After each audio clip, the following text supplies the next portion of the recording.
Mohammed Rizan was born in the narrow backstreets of West Amsterdam, where bicycles outnumbered dreams and every corner smelled of survival. His parents were immigrants who worked night shifts cleaning offices and loading trucks. As a boy, Rizan saw two worlds: the quiet honesty of his parents and the loud power of men who drove black cars and never looked afraid. While other kids played football, Rizan learned to read faces. He could tell who was scared, who was lying, and who had money to spend. He didn't start as a criminal.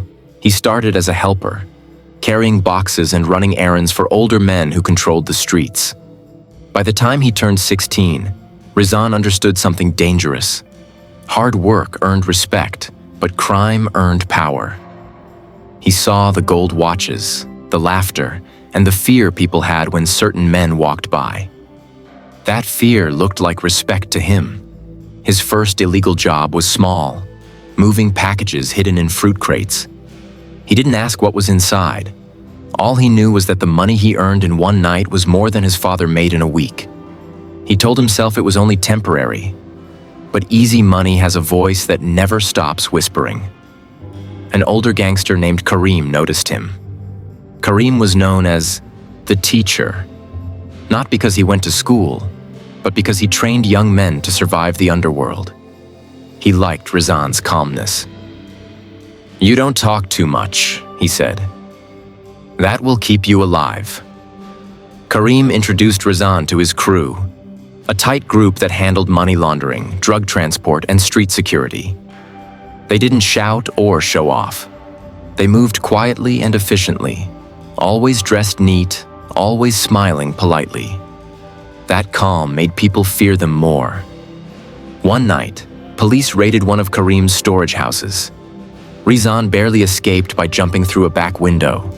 He watched his mentor get arrested, handcuffed, and taken away. That night, Rizan learned the first rule of crime. Loyalty disappears when the sirens start. With Karim gone, small crews started fighting for his roots and clients. Rizan, only 20 years old, surprised everyone. He negotiated instead of fighting. He turned enemies into partners and slowly became the silent center of Amsterdam's drug routes. To outsiders, Rizan looked like a businessman. He bought a small logistics company and dressed in suits.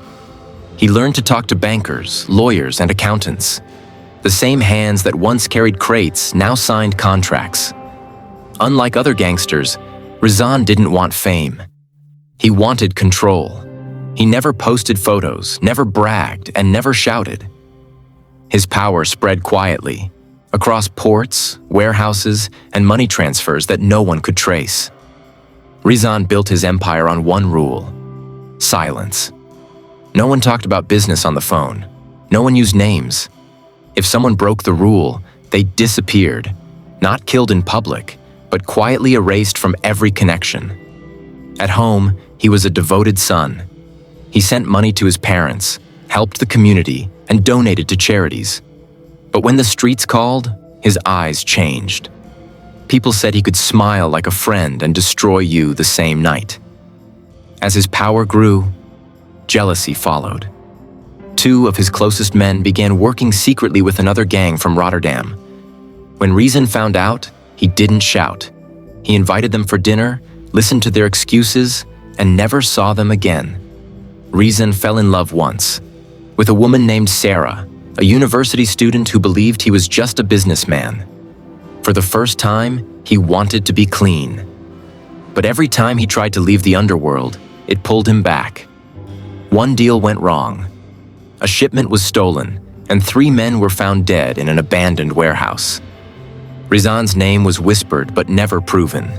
The streets began to fear him as much as they respected him. Detectives in Amsterdam's serious crime unit started calling him the Ghost. They had photos, but no evidence. Every time they came close, witnesses vanished or changed their stories. Someone close to him began feeding information to the police.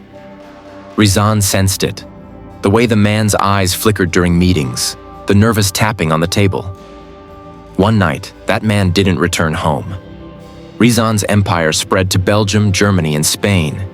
He began shipping through international ports, mixing legal goods with illegal ones. On paper, everything looked legitimate. In reality, millions flowed beneath the surface.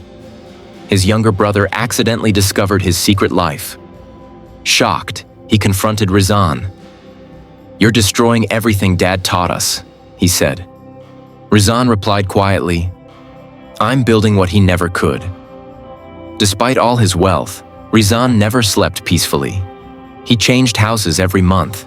He never ate twice at the same restaurant. He learned that power feeds fear more than it feeds peace.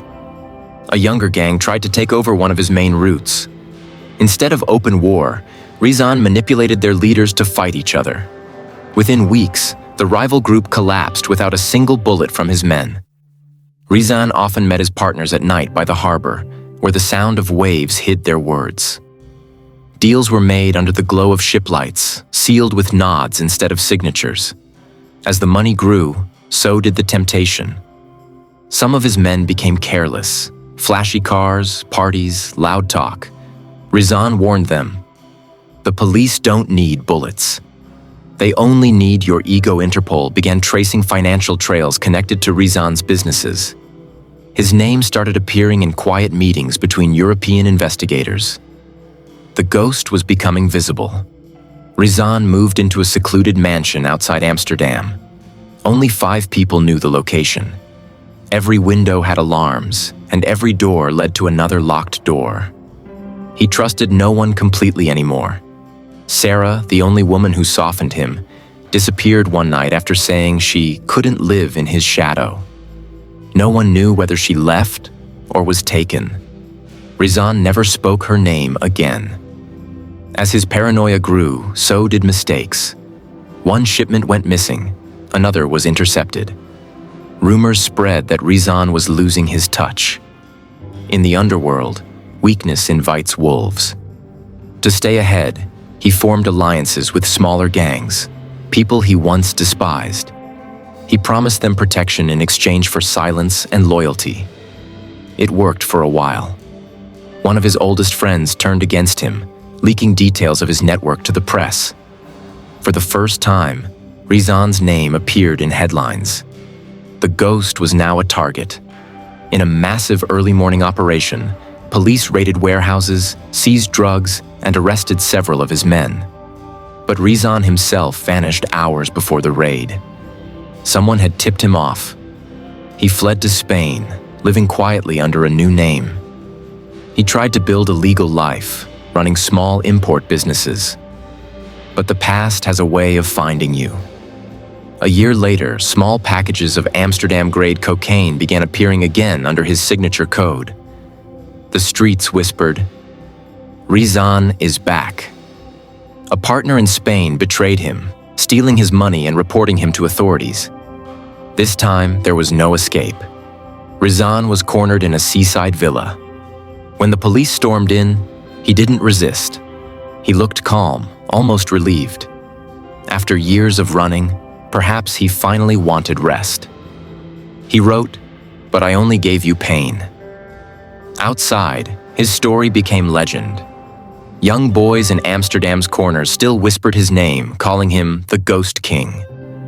They admired him without knowing the price he paid. Rizan realized too late that fear is not respect, and money is not peace. Everything he built was made of sand. The empire fell, but the emptiness remained. Years later, when his health began to fail, he asked to see the sunrise one last time. The guards allowed it. As the sun touched his face, he whispered, "Maybe this light was what I was chasing all along."